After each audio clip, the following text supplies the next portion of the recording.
E aí, gente, tá espelhando? Deixa eu ver aqui no chat. Tá certinho? Beleza, então. Bora começar, então. Bem-vindos a mais uma aula de filosofia, né, desse maravilhoso projeto Enem para Todos 2021, rumo à aprovação de vocês. E essa é a nossa quinta aula. E aí, o que acontece? Vamos relembrar, né, onde que a gente está e o que a gente já falou. A gente já passou pela filosofia antiga, a gente já falou sobre tudo, a gente já falou sobre Tales de Mileto, vocês lembram? O pai da filosofia, a gente falou sobre os pré-socráticos, a gente falou sobre o período helenista, a gente falou sobre filosofia romana, a gente falou sobre muita coisa. A gente falou sobre a filosofia medieval, lembra que a gente falou das duas escolas, que a gente falou da patrística e da escolástica? Então, a gente já passou por esse período, a gente está indo agora para a filosofia moderna.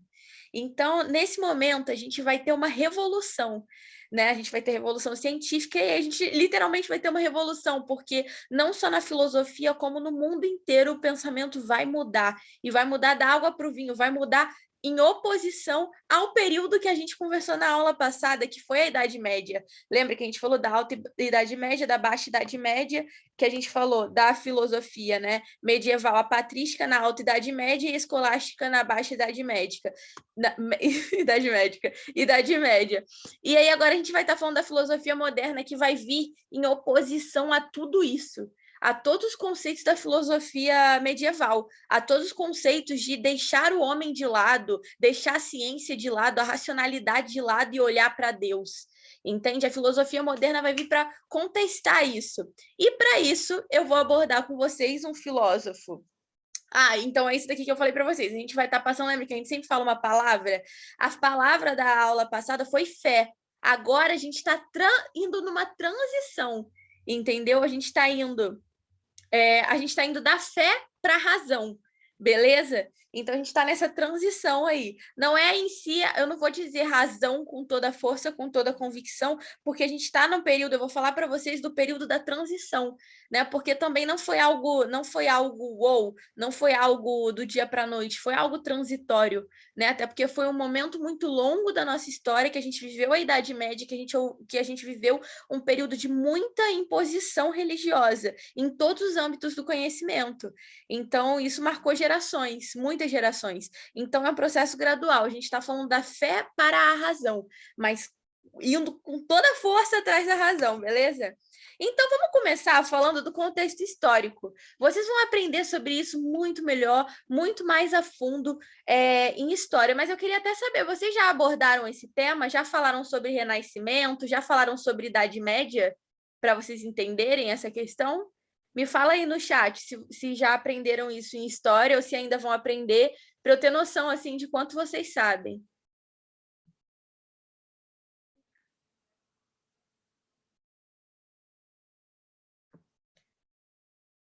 Bem, então, vou estar falando com vocês sobre o Renascimento, né? Estão falando aqui que já viram, mas eu vou falar para vocês de uma forma bem sucinta, bem superficial, até porque vocês mesmos falaram que vocês já viram e com certeza explicaram para vocês de uma forma bem profunda. Vou falar o que vocês precisam saber para entender a filosofia desse momento, beleza? Então, qual é o contexto histórico? É após a Idade Média, né? Após esse período das trevas, né? Essa idade das trevas que as pessoas chamam, né?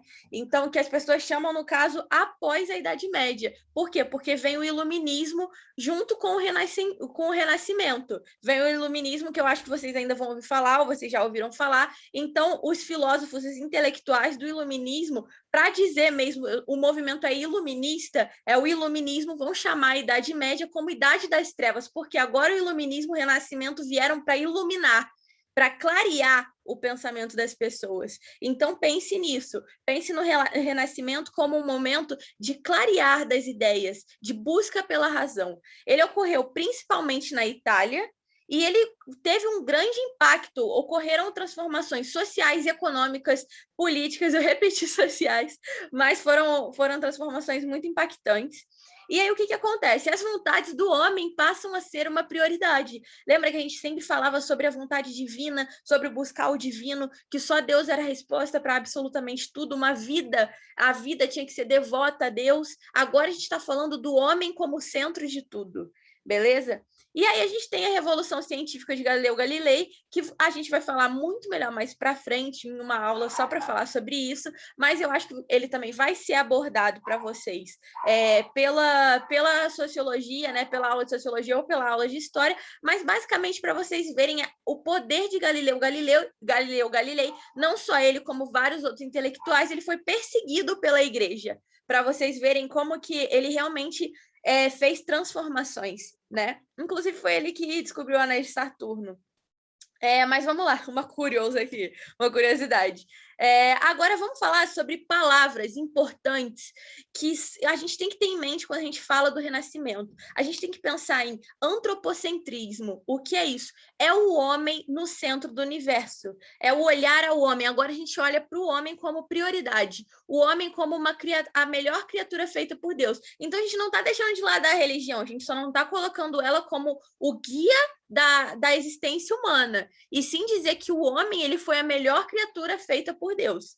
Então, quando a gente tem o antropocentrismo, é o homem como centro do universo, ok? Tanto que eu tenho uma obra aqui de Leonardo da Vinci que retrata, eu tenho certeza que vocês já ouviram falar ou conhecem, né? Esse artista. É um artista italiano, muito famoso, inclusive, e ele fez essa obra que se chama O Homem Vitruviano, em 1492, e é uma obra que cai bastante em vestibular. Essa obra é uma das mais famosas dele, e ela representa justamente isso, esse período, o Renascimento e o antropocentrismo, que é o que? O homem, vocês podem ver o homem aqui, né? Vocês não conseguem ver meu cursor, eu acho, meu mouse, mas vocês podem ver o homem no centro desse círculo, que está representando o homem no centro do mundo, o homem no centro de todas as coisas, beleza? Aí vem o cientificismo, que é o quê? Tudo, a partir de agora, tudo é retratado pela ciência. Ah, dá para ver o mouse? Beleza, então. Perfeito. Então, a gente tem o cientificismo, que é o quê? O homem agora... o homem não, desculpa. Todas as respostas, elas devem vir provenientes da ciência, beleza? Todas as respostas que a gente tiver, não existe isso mais de falar, é porque assim, ou porque Deus é muito bom, isso e aquilo. Não, me prova. Experimenta, faça um experimento e me prove através disso, me prove através da ciência. E é o momento que a ciência vai ter um boom, que grandes coisas vão ser descobertas, até por conta dessa questão do individualismo, que é o quê? Eu pulei o racionalismo, mas a gente já volta para falar sobre ele. Até por conta da questão do individualismo, uma coisa está ligada na outra. Por quê? Com o individualismo, o homem agora olha para si, olha para dentro, mas aí não é só uma questão de egoísmo em si. Individualismo é uma coisa, o egoísmo é outra coisa diferente. Não é uma questão de egoísmo, tipo, só eu importo no mundo. Não é isso, não é esse egoísmo. É o individualismo no sentido de olhar o que eu sou capaz de fazer para impactar no mundo, beleza? É um momento que as pessoas, os grandes intelectuais, eles vão ter o ápice de produção, a gente vai ter grandes revelações na ciência, na literatura, na arte, em todas as áreas do conhecimento, porque as pessoas estão explorando os seus potenciais, beleza? E aí a gente tem o racionalismo, que é o quê? A busca pela razão. Basicamente isso, a gente voltou com tudo que a gente já estava falando lá desde o começo, desde o período pré-socrático. É basicamente isso, a busca pela razão. Agora, gente, vamos tirar essas amarras que a Idade Média impôs na gente, essa questão da religião impondo todos os valores da sociedade. Vamos buscar a razão. Vamos agora agir pensando, no caso, usando a racionalidade apenas. Deixa eu passar aqui. E aí, o filósofo de hoje que a gente vai estar falando sobre esse período é Nicolau Maquiavel, que foi um dos principais e primeiros, né, filósofos do Renascimento desse período, que é a filosofia moderna. Vamos lá. Maquiavel, basicamente, ou Nicolau Maquiavel, inclusive vocês devem estar pensando, é daí que vem o nome maquiavélico, que não sei o que e tal, você deve estar pensando nisso. Sim, de certa forma tem essa relação, mas não necessariamente Maquiavel seja o que as pessoas falam hoje em dia, tipo, como uma pessoa extremamente mal. Vocês vão entender da onde veio esse nome, beleza? Então vamos lá. Ele é um filósofo, historiador, poeta, diplomata, músico e muitas outras coisas na realidade, beleza? Porque ele realmente era muito intelectual em muitas áreas, de origem florentina. Ou seja, quando a gente fala de origem florentina, a gente tem que ter na nossa cabeça que o mundo não era como ele era hoje em dia. Florença, que é a origem dele, basicamente quando a gente fala da Itália hoje em dia, beleza? É como se a gente falasse que ele é italiano, beleza? Ele é florentino, de origem florentina, do Renascimento, ou seja, no século XVI, isso. E ele foi o pai do pensamento e da política moderna. Quando a gente fala de Maquiavel, a gente tem que pensar como pai da política. E Maquiavel ele trouxe conceitos que fizeram ele ser perseguido, ser odiado pela igreja, por muitos motivos, e não só pela igreja, mas muitas vezes pela sociedade que tinha esses valores ainda em relação à moral, em relação a como agir, né? Como a gente tem que agir, no caso, respeitando o próximo, como que a gente tem que usar como influência os nossos valores morais. Você não vai, por exemplo, né, não estou falando de Maquiavel, estou falando da nossa vida. Você vai agir prezando o próximo e não só guiado pelos seus próprios interesses, certo? Maquiavel ele falava que você tinha tudo era política, não importa o que resulte, não importa se você tem que matar alguém para isso, se você tem que torturar alguém, não importa quem essa pessoa seja, nem que ela seja da sua família. A gente vai falar sobre isso melhor ainda, destrinchar esse pensamento ao longo da aula. Mas Maquiavel ele foge totalmente dos conceitos de moralidade, desse conceito de respeito ao próximo, beleza? E aí, por isso também ele é muito perseguido pela igreja, porque a igreja vai falar, ué, como assim? Como assim alguém pode estar falando esse tipo de coisa? Mas vocês vão entender toda a ideologia por trás disso e por que ele é considerado o pai da política moderna, beleza? Então, é basicamente o que eu falei, ele ameaçou os valores cristãos vigentes e ele foi associado diretamente ao diabo, inclusive, por meio de referências caricaturais e do apelido, no caso ele tinha esses dois apelidos, né? Old Nick, e daí vem essa questão do Old Nick, no caso, é um apelido que significa tipo o mal em pessoa, Satã, Lúcifer, essas coisas, entendeu? E aí, maquiavélico é daí que vem esse termo, inclusive, de Maquiavel. Beleza? Então vamos falar da vida de Maquiavel. Eu sempre trago isso para vocês porque eu acho que é muito importante vocês entenderem o contexto da pessoa para vocês entenderem a história dela e a filosofia dela, beleza? Então vamos lá. A vida de Maquiavel. Basicamente, ele não era um filósofo que ele tinha tantos recursos na família dele, mas ele sempre foi muito... Ele teve uma educação fraca por isso, mas ele sempre buscou muitas áreas de conhecimento, que foi o que eu falei para vocês, que ele era poeta, músico, ele era político, ele era muita coisa, ele era filósofo. E aí, qual era o contexto local, né, de Maquiavel? De onde que ele é? Ele é da Península Itálica, no caso, era o que acontece? A Península Itálica, ela era fragmentada em várias cidades-estado. Lembra que eu falei para vocês lá na nossa primeira aula o que é uma cidade-estado? Lembra que eu falei que é basicamente o quê? É uma cidade, é como se fosse uma cidade, hoje em dia, né, que a gente chama assim, que se comporta como um país, como uma nação, ou seja, ela tem total independência social, total independência financeira, total independência cultural, por isso existiam grandes diferenças culturais e total diferença governamental também. Os governantes eram diferentes. Então, a gente tinha uma Itália extremamente fragmentada, extremamente com muitas diferenças culturais, e Maquiavel ele sempre teve o grande sonho da unificação dessa Itália, beleza? Que essa Itália fosse uma só, que não fosse essa fragmentação toda. E ele sempre teve esse fascínio na política em busca disso. E é o que acontece. Ele teve uma história na política, realmente, ele entrou para a política aos 29 anos dele de idade, e ele entrou como secretário da segunda chancelaria. Era um cargo que existia naquela época, né? A gente está falando aqui da monarquia, a gente tem que lembrar disso. Então, não é um cargo assim que você pode tentar trazer para hoje em dia, né? É um cargo que existia naquela época. E aí acabou que depois que ele serviu Florença, durante 14 anos, ou seja, uma boa parte da vida dele, ele foi afastado. Nisso que ele foi afastado, depois ele quis voltar para a política. E aí ele quis voltar para a política, mas não como era antes. Ele quis voltar agora trazendo todos os ideais dele, querendo ver quem iria comprar todos os ideais dele para ele estar junto, para ele estar do lado, ajudando a isso acontecer. Beleza? E aí, o que Maquiavel faz? Ele escreve várias obras, e a principal obra dele, que inclusive eu tenho aqui, que é a minha obra, que eu já li umas 5 vezes, inclusive, é O Príncipe. Eu tenho essa obra aqui, olha só, não sei se vocês vão conseguir ver. Desde 2017. Eu estava na minha época pré-vestibular, e aí eu ficava, tipo assim, eu tinha que estudar para a prova, nem caía na minha prova da escola, mas é isso daqui que eu estava lendo.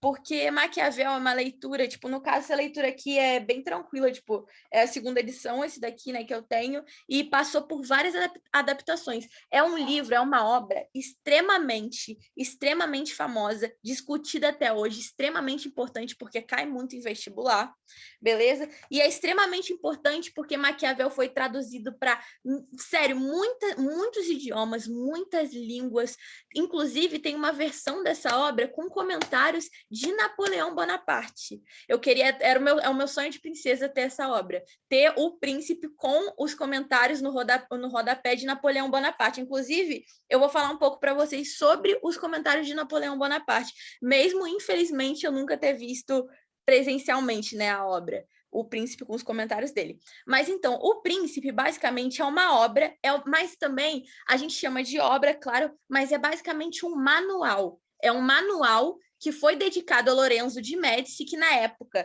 era basicamente o que? Lorenzo de Médici, ele era o príncipe e ele era extremamente influente, ele era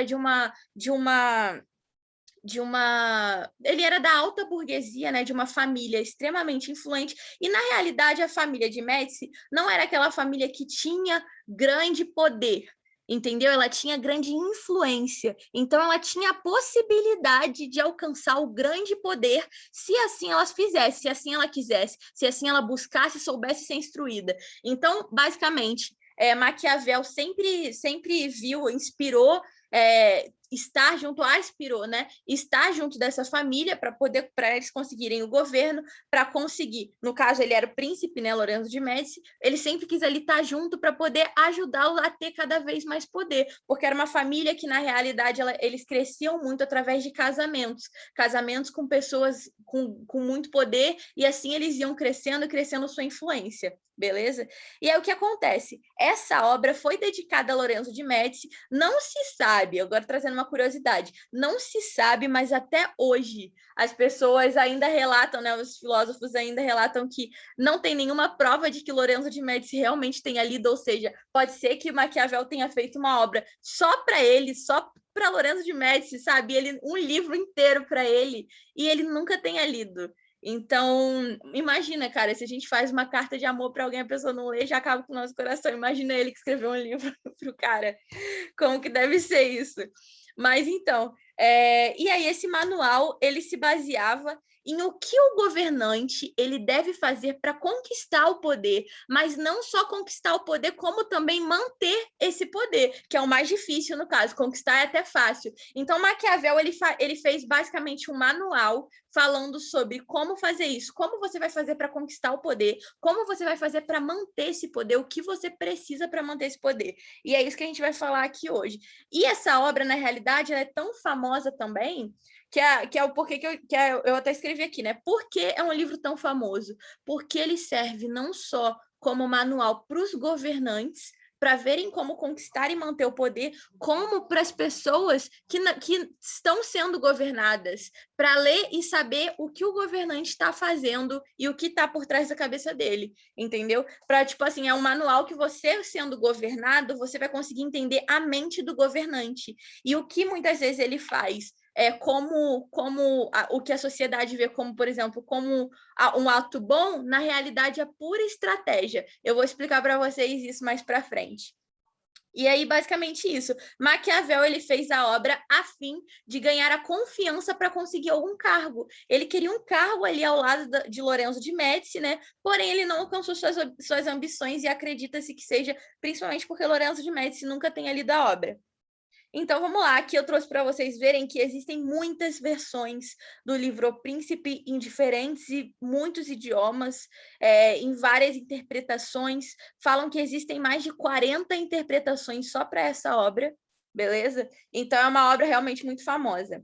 E aí, a gente vai estar falando agora sobre o pensamento em si de Maquiavel, o conteúdo desse livro. O que ele vai estar dizendo? Ele vai estar dizendo, antes de tudo, a política está acima de qualquer moral. É o que eu falei para vocês. E aí tem aquela frase que vocês devem estar pensando agora. Os fins justificam os meios. Eu tenho certeza que vocês já ouviram. Ou que pelo menos alguém daqui já ouviu essa frase.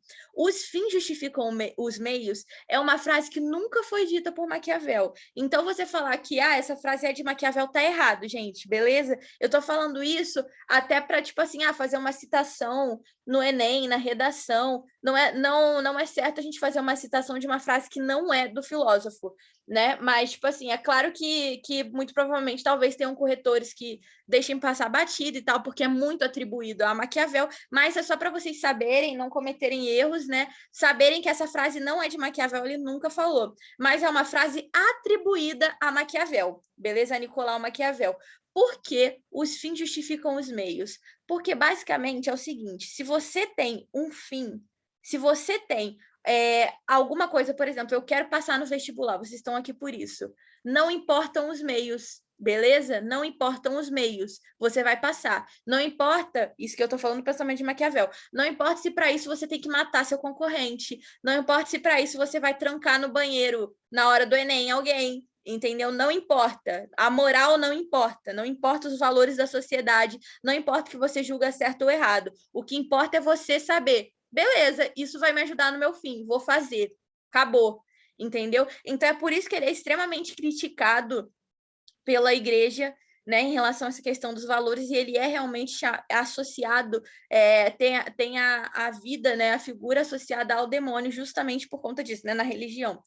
E aí, na religião, no caso católica, né, cristã e evangélica. E aí tem essa questão aqui da apolítica está acima de qualquer moral. Então é isso, a política, no caso, os seus fins, não estou falando aqui, eu falei para trazer por dia a dia essa questão do seu fim ser essa questão do vestibular, mas ele quis dizer os fins voltados à política, beleza? Ele diz que a política, ou qualquer finalidade que envolva a política, está acima de qualquer moral, de qualquer coisa que você possa achar absurda, beleza? E aí, uma coisa que ele vai dizer é o quê? O seu melhor amigo será o seu pior inimigo. Tenha muito cuidado dos seus melhores amigos. Porque, gente, para pensar. Se você tem um melhor amigo, esse seu melhor amigo, ele tem o maior potencial do mundo de virar o seu pior inimigo, porque sendo seu melhor amigo, ele vai conhecer todas as suas vulnerabilidades, todos os seus defeitos, todos os seus segredos. E se ele quiser virar seu inimigo, ele vai estar muito mais armado do que uma pessoa que sempre foi seu inimigo a vida toda. Então, Maquiavel vai dizer: tome muito cuidado com quem você diz ser seu braço direito.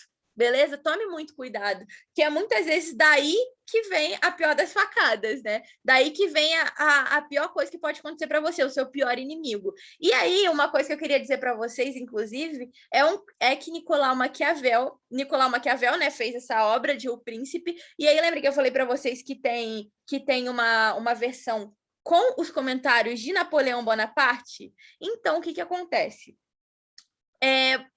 Napoleão Bonaparte, ele tinha um irmão. O irmão dele se chama José Bonaparte, né? Se chamava José Bonaparte. E aí dizem que nos comentários, eu queria muito ver, mas que nos comentários, no rodapé, que o Napoleão comentou, ele falou: será que José faria isso comigo? Tipo assim, que é o irmão dele, né? E aí o que Napoleão fez? Ele realmente fez o que a obra instruiu ele. Ele conquistou a França, em vez dele deixar o irmão dele com ele na França, com medo do irmão dele matar ele para pegar o trono, para pegar o lugar dele, o que ele fez? Ele ajudou o irmão dele a conquistar o reino de Espanha. Então, o irmão dele fica lá na Espanha. Eu fico aqui na França, cada um com seu com seu reinado, com seu reino, e assim você nunca vai poder querer o que é meu, você nunca vai poder me destronar, porque você já tem o seu reinado, então fica lá, entendeu? Então, basicamente, por isso que Napoleão ajudou seu irmão a conseguir o reinado na Espanha, beleza? E aí, com medo dessa facada que ele pudesse dar, né? Porque é a pessoa mais próxima dele e que mais ganharia com a ausência dele. E aí vem essa questão do Nicolau Maquiavel falar o seguinte: o ser humano, ele é guiado por interesses e ele é imprevisível. Então, ele vai dizer, o governante nunca deve confiar nos seus súditos. Vocês não concordam comigo que, de acordo com a visão de Maquiavel, né, no caso, ele vai dizer que se até o seu braço direito vai ser guiado por interesses e vai querer ser seu inimigo em dado momento, imagina os seus súditos. Entende? Então, ele vai dizer, os seus súditos, as pessoas no geral, todo ser humano, ele é guiado por interesses próprios. Não confie em absolutamente ninguém. Não confie no seu braço direito, não confie em absolutamente ninguém. Entendeu? As pessoas em si são perigosas, as pessoas em si vão querer o que é seu, se isso for o interesse delas. Então, não confie em absolutamente ninguém. Ele vai dizer isso, não confie nos seus súditos. Muitas vezes tem uma pessoa que fica puxando o seu saco, nunca confie nessa pessoa, ela quer o que é seu. Então, é basicamente isso que Maquiavel vai dizer.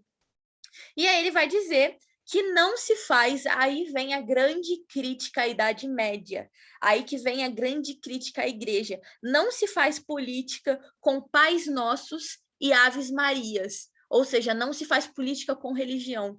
Entendeu? Então ele vai dizer, política é uma coisa, religião é outra, não tem como misturar as duas coisas. Ele vai dizer que a política, que naquela época era o quê? O clero, ele era o máximo do governo, entendeu? Ele era o máximo, o pilar da pirâmide. E aí depois vinha o reino, depois vinha o rei, o reinado do rei, entendeu? Sempre submisso ao clero. E aí ele vai dizer, tá errado.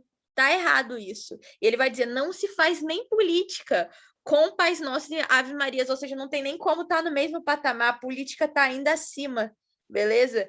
Então, ele vai trazer uma oposição ao que era o pensamento na Idade Média. E aí ele vai dizer o quê? Que existem virtudes que o príncipe ele precisa ter para ele conseguir se manter no poder. Porque, beleza, você conquistou o poder. Agora vem a parte mais difícil do manual, que é o quê? Você se manter no poder. Para você se manter, aí Maquiavel ele vai remeter ao reino animal, né? Que ele vai dizer o quê? Que o príncipe, o governante, ele tem que ter a força de um rei e a astúcia de uma raposa. Para quê? A força de um leão, desculpa, a força de um leão e a astúcia de uma raposa. Por quê? A força de um leão, basicamente, para poder usar a violência, quando for necessário ele usar a violência, e a astúcia da raposa, porque nem sempre vai ser resolvido com violência.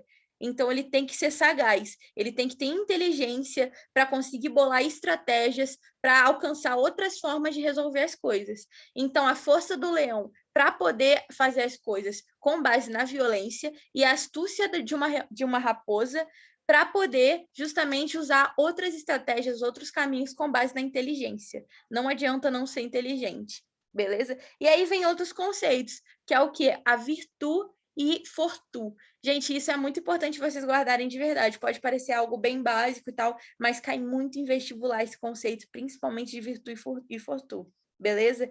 Então, vamos lá. O que é virtude?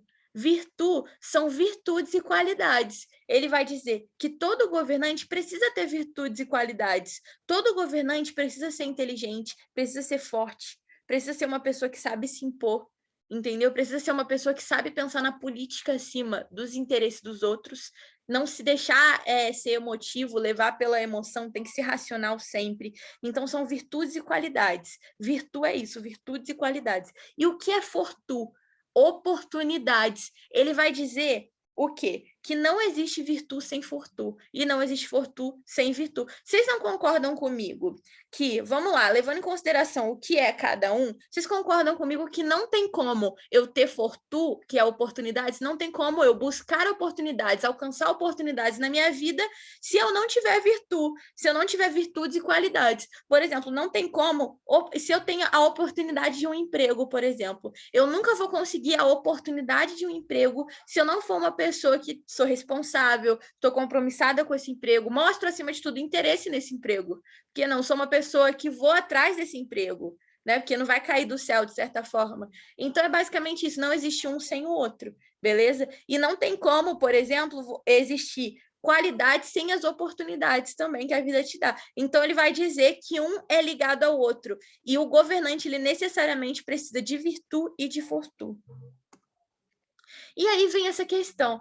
Mas Maquiavel, o governante, beleza, você falou sobre como ele tem que se manter no poder e tal, mas como que é a relação dele com as outras pessoas, né? Ele é um governante temido ou um governante amado? Porque a gente sabe muito bem que quando a gente fala de um governante, a gente tem que pensar nessas questões, né? Se ele é uma pessoa temida, onde as pessoas têm medo dele, ou se ele é uma pessoa amada, onde as pessoas o amam. E aí Maquiavel vai dizer o quê?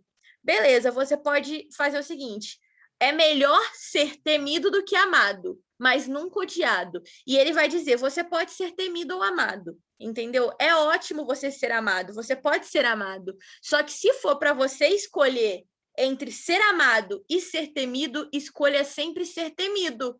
Por que você tem que escolher sempre ser temido do que amado? Antes de eu falar dessa outra frase aqui, que eu falei, mas nunca odiado, vou explicar para vocês por que entre amado e temido é melhor você ser temido. Porque lembra que eu falei para vocês daquela questão de Napoleão? Daquela questão de que quando você é amado, as pessoas estão perto de você, certo? Quando tem essa troca amorosa. Quando você é amado, as pessoas estão cada vez mais junto com você. Então, você é cada vez mais aberto para as pessoas sabem suas fraquezas, suas vulnerabilidades. Elas estão mais próximas de você, mais próximas do poder, estando mais próximas de você. Então, mais próximas do poder, querem o poder. Entende? O homem, quando ele tem um contato com o poder, ele quer tê-lo.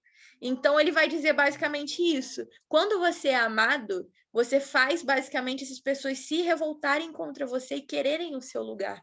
Então, tome muito cuidado em ser um governante amado. Mas quando você é um governante temido, as pessoas vão ter obrigatoriamente distância de você. Então, as pessoas vão estar mais longe do seu poder, mais longe das suas fraquezas, das suas vulnerabilidades. E de uma forma vai ser muito mais difícil ela conseguir te atacar e roubar isso de você. Então, entre ser amado e ser temido, seja temido.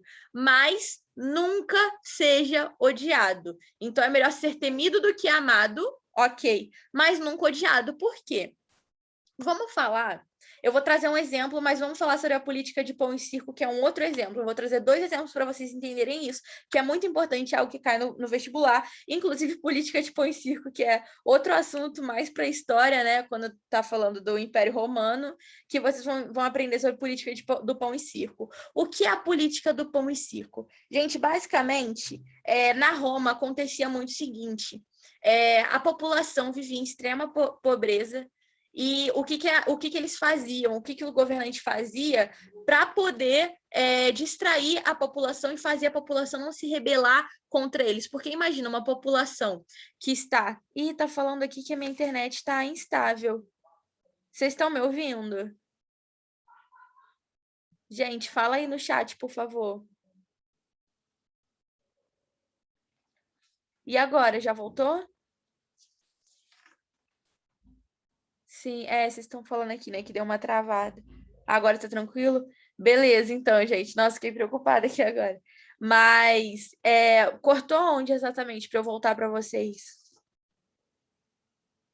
Você tinha começado a falar da política de pão e circo. Beleza, então, vamos lá. Não passou quase nada. Então, vamos lá. Falando da política do pão e circo, basicamente é o quê? A política do pão e circo é um nome dado a algo que acontecia no Império Romano, que era basicamente o quê? O governante, ele deixava a população, nada faltava para os governantes, mas basicamente a população vivia em extrema pobreza. Entende? E aí, o que eles faziam para a população não se rebelar, para a população não se voltar contra eles? Eles faziam grandes festas, faziam entretenimento, que era aquela guerra com gladiadores e etc. Lembra que eles se reuniam para fazer toda aquela questão de homens matando animais, animais matando homens, e isso era para entreter a população. E lá era fornecido, assim, migalhas de trigo e de pão para a população. E isso fazia a população, esse entretenimento, fazia a população, que é basicamente basicamente o circo, o pão e circo, fazia a população não pensar nos problemas reais da vida dela, porque ela pensava assim, estava desempregado, estava atrás de pão, estava tipo do que comer qualquer coisa, buscando migalhas, mas pensava, não, vou ter, pelo menos eles estão fornecendo entretenimento, pelo menos isso e aquilo, entendeu? Então é basicamente isso. E será que isso está tão diferente hoje em dia? Será que a gente não vê isso hoje em dia? As pessoas tentando tapar os problemas da nossa sociedade com coisas fúteis, né? Com algumas coisas fúteis que não são, na realidade, o verdadeiro problema. Então, a gente tem que pensar na política do pão e circo, tanto no passado quanto no presente também. Como que isso ainda existe hoje em dia e como isso, de certa forma, a gente deixa ser eficaz como sociedade, sabe? E aí, basicamente isso. Basicamente isso é uma estratégia para se manter no poder, uma política de pão e circo, beleza? E aí, eu queria trazer um exemplo para vocês onde não ocorreu essa política de pão e circo, onde deu extremamente errado, que foi no caso quando a gente vai estar falando da França no século XVIII, que teve a Revolução Francesa, inclusive em 1789. Lembra, a Revolução Francesa aconteceu por alguma coisa. Por que que foi? Basicamente, o rei Luís XVI, né, que estava naquela época da Revolução Francesa, antes da Revolução Francesa, rei Luís XVI, ele e a esposa dele, né, Maria Antonieta, viviam no Palácio de Versalhes. E eles viviam, nada faltava, eles viviam uma vida de extremo luxo, nada faltava para eles, mas a população, as pessoas andavam pela rua implorando por comida, as pessoas andavam, tem vários filmes que retratam isso, inclusive, as pessoas morriam de fome, morriam desnutridas, entende? Pela rua, as pessoas não tinham o que comer, então a sociedade se rebelou, porque, de certa forma, não tinha nada mesmo, tipo assim, era tudo, absolutamente tudo negado à população, e aí, por isso, Luís XVI acabou sendo decapitado, entendeu? E aí a gente teve a nossa Revolução Francesa, entre vários outros motivos para acontecerem a Revolução Francesa, mas que eu tô querendo trazer para vocês, que é o que eu falei para vocês, em história vocês vão ver muito mais, e eu poderia falar aqui, mas a aula seria enorme, só que isso daí é um exemplo que eu trouxe para vocês, onde ele não só deixou de ser temido, né? Tipo assim, ele não só era temido, ele passou a ser odiado. Então, nunca seja odiado, entende? Não seja amado, seja temido entre ser amado e temido, ou seja, não seja amado, mas seja temido, mas não deixe que isso chegue ao ódio. Não seja odiado, entendeu? Porque quando você é odiado, não tem nada que faça a população não se rebelar contra você, beleza? Então, basicamente, isso daí, esse contexto que eu quis trazer para vocês. Deixa eu coisar aqui. Aí, a gente traz o seguinte, Maquiavel, ele vai contra qual filósofo que a gente aprendeu até agora? A gente aprendeu muitos filósofos, né? E já tá bem tarde, assim, para eu fazer uma pergunta dessa para vocês. Mas, levando em consideração essa questão de você não pensar nos outros, para você estar fazendo a política, você pensar unicamente na política, nos seus interesses como governante. Qual filósofo assim que vem na mente de vocês? Pode deixar aí no chat. Qual filósofo que vem na mente de vocês que Maquiavel está indo muito em oposição? Me fala aí, dos que a gente falou até agora.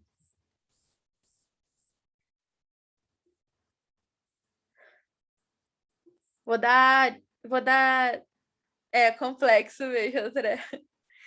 Mas eu vou dar 5 segundos para vocês, beleza? Pensarem.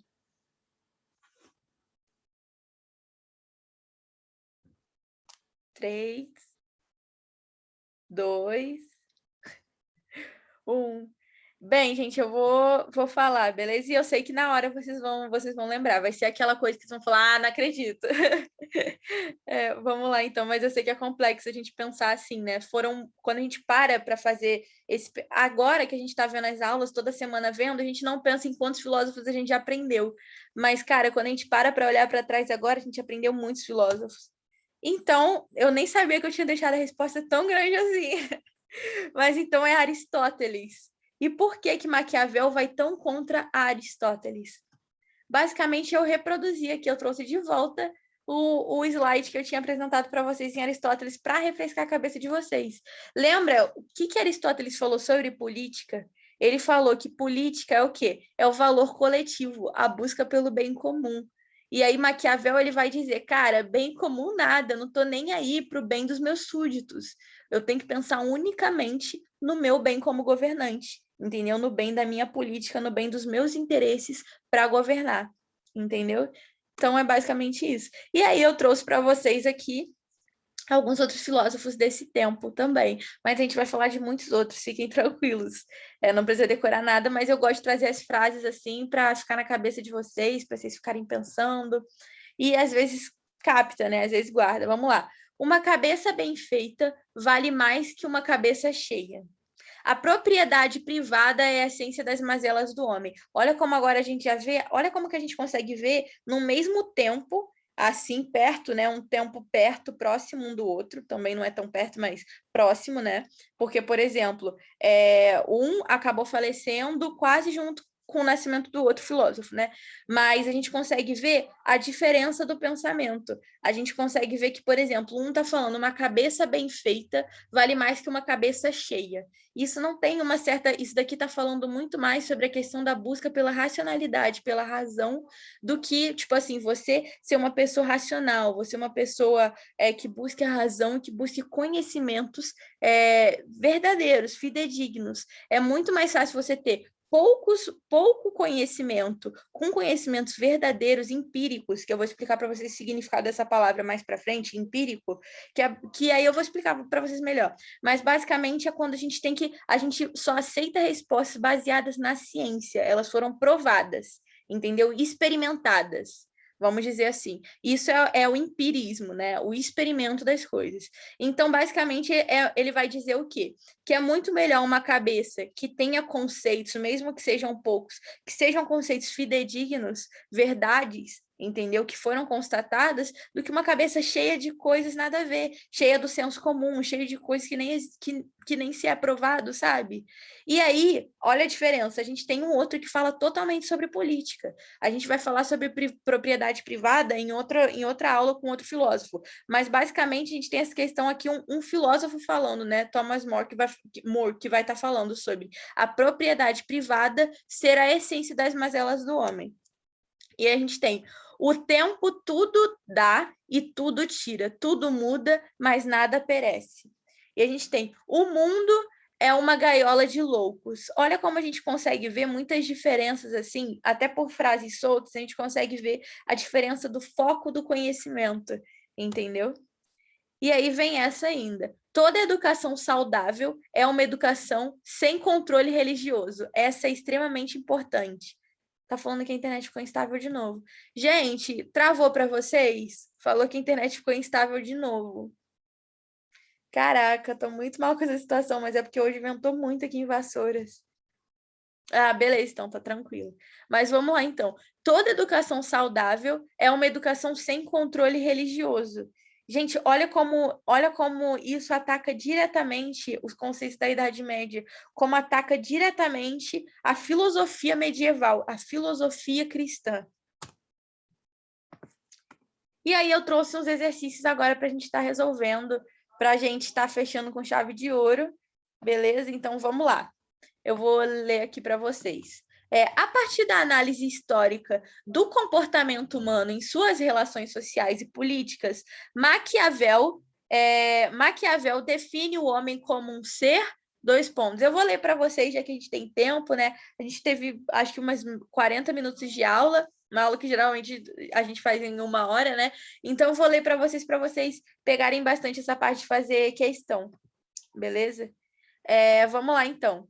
Nasce daqui uma questão. Se vale mais ser amado do que temido ou temido que amado? Responde-se que ambas as coisas seriam de desejar, certo? Mas por que é difícil juntá-las? É muito mais seguro ser temido que amado, quando haja de faltar uma das duas. Ou seja, se tiver que você escolher, quando tiver que faltar uma, ou seja, você tiver que escolher uma das duas, é muito mais seguro ser temido que amado. Porque dos homens se pode dizer, de uma maneira geral, que são ingratos, volúveis, ou seja, instáveis, simuladores, covardes e ávidos de lucro, ou seja, eles querem o lucro. E enquanto lhes fazes bem, são inteiramente teus. Oferecem-te o sangue, os bens, a vida e os filhos.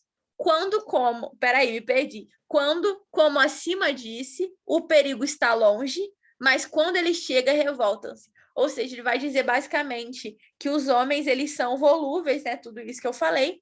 E aí, o que acontece? Enquanto você faz bem para esses homens, enquanto você está agradando eles vão dizer que, nossa, a minha fidelidade é sua. Vão te oferecer o próprio sangue, os próprios bens, a própria vida, os próprios filhos. Mas se você, em algum momento, pisar no calo de alguém, eles vão se tornar seus piores inimigos, entende? E aí eles vão se revoltar. Então, vamos lá. A partir da análise histórica do comportamento humano em suas relações sociais e políticas, Maquiavel define o homem como um ser. Vamos lá, então. Podem responder para mim aí no chat. A. Munido de virtude, com disposição nata a praticar o bem a si e aos outros. Acho que já tem gente falando aqui a resposta. Vocês estão demais, hein? Nem li, você já está respondendo. Vocês estão nerd demais. B. Possuidor de fortuna, valendo-se de riquezas para alcançar êxito na política.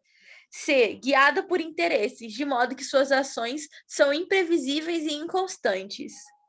D. Naturalmente racional, vivendo em um estado pré-social e portando seus direitos naturais. Sociável por natureza, mantendo relações pacíficas com seus pares. Vou ver aqui exatamente o que vocês falaram, né? Que vocês estão falando que é C. Exatamente, gente, guiado por interesses, de modo que suas ações são imprevisíveis e inconstantes. Vamos para a próxima agora. O texto escrito por volta de 1513, em pleno período do Renascimento italiano, orienta o governante a... Vamos lá, então. E já veio aqui falando, né, do texto a referência, Nicolau Maquiavel. Vamos lá, então. Gente, o príncipe não é uma coisa que eu quero que vocês tenham como conceito. Às vezes pode vir assim, por exemplo, Nicolau Maquiavel, O Príncipe, 1983. Essa obra, ela não é de 1983, isso vocês sabem. Mas isso pode acabar confundindo vocês quando vocês se depararem com obras que vocês não conhecem, né? Com filósofos ou sociólogos, pessoas no geral que vocês não conhecem. Então, eu não quero que vocês se atentem exatamente a isso, porque o que acontece? Como essa obra é uma obra que teve muitas adaptações, esse trecho, basicamente, é um trecho da obra que foi, da atualização que teve em 1983, mas não é a obra de 1983, beleza? Inclusive, essa obra é lá do século XV, do século XVI, na realidade, mais precisamente. Então... Não faz sentido vocês terem isso para vocês. Então, é óbvio que agora que vocês sabem a história de Maquiavel e tal, vocês sabem que Maquiavel já tinha falecido há muito tempo, né? Em 1983. Mas quando vocês se depararem com uma obra que vocês não conhecem, vocês podem pensar, o ano está aqui, é o ano da obra. Não necessariamente, tá bom? Então, vamos lá. Deveis saber, portanto, que existem duas formas de se combater, uma pelas leis, outra pela força. A primeira é a própria do homem, a segunda dos animais. Porém, muitas vezes a primeira não seja suficiente, é preciso recorrer à segunda. Ao príncipe torna-se necessário, porém, saber empregar convenientemente o animal e o homem nas ações de todos os animais, máxime dos príncipes, onde não há tribunal para que recorrer. O que importa é o êxito do bom ou mal. Procure, pois, um príncipe vencer e conservar o Estado. Lembra que eu falei para vocês sobre essa questão dos animais? Dessa virtude que ele teria em relação às qualidades dos animais, que seria o quê? A força do leão e o quê? E a astúcia da raposa. Lembra? Ou seja, ele precisa ter, uma vez ele vai conseguir fazer as coisas pelas leis, certo? Outras vezes ele vai ter que recorrer pela força, sendo essa segunda, uma questão mais ligada aos animais, aos instintos dos animais, que seria o quê? A força, a violência do leão, a força do leão, a violência, usar a violência quando necessário, beleza? E a astúcia da raposa, estratégias para além das leis. Deixa eu ver aqui. Então, vamos lá. Vamos ler agora o texto escrito por volta de 1513, orienta o governante A. Defender a fé e honrar os valores morais e sagrados. B. Valorizar e priorizar as ações armadas em detrimento do respeito às leis. C. Basear suas decisões na razão e nos princípios éticos. D. Comportar-se e tomar suas decisões conforme a circunstância política. E. Agir de forma a sempre proteger e beneficiar os governados. Me fala aí, gente, o que vocês acham? Então, vamos lá, olha só. Vocês falaram E. Eu acho que vocês confundiram a palavra governados só, entendeu? Porque, olha só, porque eu sei que vocês estão aqui, vocês estão participativos e tal, então acho que vocês só confundiram. Olha só, E. Viu? É isso mesmo, eu falei. Eu acho que vocês entenderam como governante, entendeu? Tipo assim, agir de forma sempre... Olha como... Gente, isso é típico de Enem, tá? Isso é muito típico, de verdade. Vocês podem ter certeza que vocês não são os únicos que tiveram essa confusão mínima. Tipo assim, mínima, sabe? É assim mesmo. E por isso que você tem que estar atento. E na hora de fazer a prova rápida e cansado também, que é muito tempo de prova, isso acontece. Mas agir de forma a sempre proteger e beneficiar os governados seriam os súditos dele. Não, na verdade, para ele pouco importa, não que pouco importa, tipo assim, dane-se essas pessoas, mas beneficiar não é uma prioridade, inclusive não só não é prioridade, como não é nem pensado. Ele beneficia o governante, o governo, mas não os governados. Beleza? Então, D, comportar-se e tomar suas decisões conforme a circunstância política. Ou seja, a circunstância política é essa. E é isso que eu vou fazer. Entende? É isso que eu vou fazer. Não importa o meio, não importa como, não importa o que aconteça, eu vou fazer o que a circunstância política definir. Se politicamente eu preciso fazer tal coisa, é o que eu vou fazer. Beleza? Sim, exatamente. Se fosse governante, estaria certa. Aí, no caso, questão anulada, porque teriam 2 certos. Bem, vamos lá, então. A manutenção da ordem social, segundo esse autor, baseava-se na... Vamos lá, então. O príncipe, portanto, não deve se incomodar com a reputação de cruel se seu propósito é manter o povo unido e leal. De fato, com os poucos exemplos duros, poderá ser mais clemente de outros que, por muita piedade, permitem os distúrbios que levam ao assassinato e ao roubo. Então, vamos lá. Maquiavel, né, o príncipe. A manutenção da ordem social, segundo esse autor, baseava-se na A. Inércia do julgamento de crimes polêmicos. B. Bondade em relação ao comportamento dos mercenários. C. Compaixão quanto à condenação de transgressões religiosas. D. Neutralidade diante da condenação dos servos. E. Conveniência entre o poder tirânico e a moral do príncipe. Me fala aí o que vocês acham. E aí eu vou partir já para... caraca. Meu Deus. Já acabei esbarrando aqui sem querer. Mas enquanto isso eu vou falar a próxima, beleza? Vamos lá. Considerando a filosofia renascentista, o pensamento descrito anteriormente refere-se a... Deve-se, né? A... Eu vou ler para vocês porque eu acho que é legal. Lendo assim, a gente tem uma revisão até, né, do que a gente falou. Então, vamos lá, vou ler para vocês. Em si mesmo, o homem não é bom nem mau, mas de fato tende a ser mau. Consequentemente, o político não deve confiar no aspecto positivo do homem, mas sim constatar o seu aspecto negativo e agir em consequência disso. Assim, não hesitará em ser temido e a tomar as medidas necessárias para tornar-se temível. Claro, o ideal seria o de ser ao mesmo tempo amado e temido. O ideal seria ser os dois. Maquiavel não fala que você tem que dane-se tudo, entendeu? O ideal seria ser os dois, mas é muito difícil. Na maioria das vezes você tem que escolher. Claro, o ideal seria o de ser ao mesmo tempo amado e temido. Mas essas duas coisas são muito difíceis de ser conciliadas, que foi o que eu falei para vocês. E assim, deve fazer a escolha mais funcional para o governo eficaz do Estado, que é ser temido. E aí, basicamente, essa daqui vocês já sabem, eu trouxe mais só para dar uma luz mesmo, mas considerando a filosofia renascentista, o pensamento descrito anteriormente deve-se a Nicolau Maquiavel. Então, vou botar aqui, né, a resposta das duas. É conveniência entre o poder tirânico e a moral do príncipe. Eu acho que essa daí foi bem tranquila e essa outra também, né? E aí, vamos para o que eu acredito ser a última questão que eu preparei para vocês. Bora lá. Com base nos textos e nos conhecimentos sobre o pensamento de Maquiavel acerca da relação entre poder e moral, é correto afirmar 2 pontos. A. Maquiavel se preocupa em analisar. Tá aparecendo aqui que a internet tá instável de novo, gente. Qualquer coisa vocês me falam, tá bom? Que apareceu aqui a internet instável, mas vamos lá. Maquiavel se preocupa em analisar a ação política, considerando tão somente as qualidades morais do príncipe que determinam a ordem objetiva do Estado. B. O sentido da ação política, segundo Maquiavel, tem por fundamento originário e, portanto, anterior à ordem divina, refletida na harmonia da cidade. C. Para Maquiavel, a busca da ordem e da harmonia em face do desequilíbrio e do caos só se realiza com a conquista da justiça e do bem comum. D. Na reflexão política de Maquiavel, o fim deve orientar as ações de um príncipe. É a ordem e a manutenção do poder. E. A análise de Maquiavel, com base nos valores espirituais superiores aos políticos, repudia como ilegítimo o emprego da força coercitiva do Estado.